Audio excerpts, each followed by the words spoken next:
2026 has gotten off to a whirlwind start. What does that mean?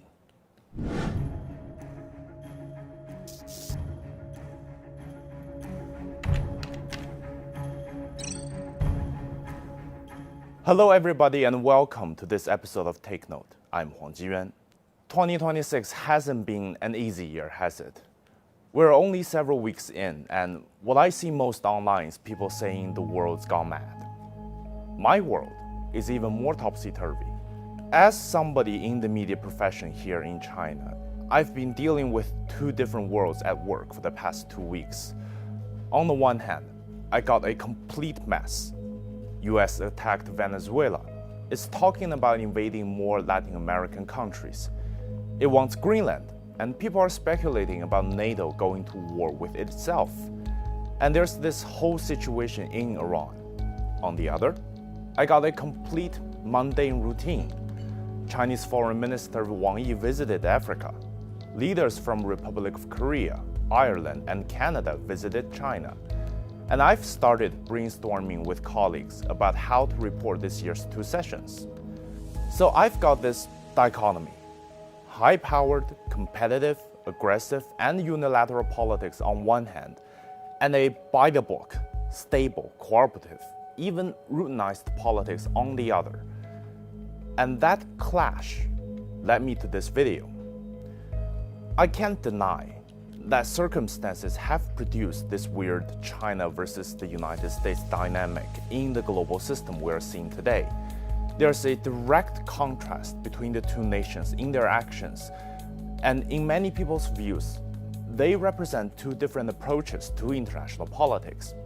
Usually when the United States goes in and acts in an imperial way in the Western Hemisphere, it covers up its behavior with liberal or idealistic rhetoric. But President Trump doesn't act that way. He's a Texas Chainsaw Massacre kind of guy. You can see him coming a mile away. He's very blunt. I don't need international law. My own morality, my own mind, it's the only thing that can stop. And 我们从不认为哪一个国家可以充当国际警察，我们也不认同哪一个国家可以自诩为国际法官。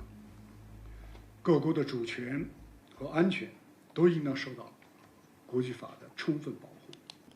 Those are two models of global engagement. But I caution against the people who turn this into a us versus them competition. Whether it's unipolarity, duopoly, or multipolarity, it's not the country's relative power that determines whether the system is good or bad. Throughout history, we've had empires fighting each other to the death in a multipolar world. Two countries engaged in proxy wars throughout the Cold War period. An American hegemony dragging regions into decades of military conflict. It's what they do with power that matters. Because power by itself is neutral. What turns it into tragedy or stability is how it's exercised, whether it's constrained by rules, institutions, and norms, or driven by impulse, conquest, and domination. That's why this moment matters, because what we've watched over the past 2 weeks isn't just another round of geopolitics in play. We've reached a climax in the debate over what kind of global order the world wants. Now, neither is perfect. Both have their challenges, but they lead to very different outcomes for the rest of the world.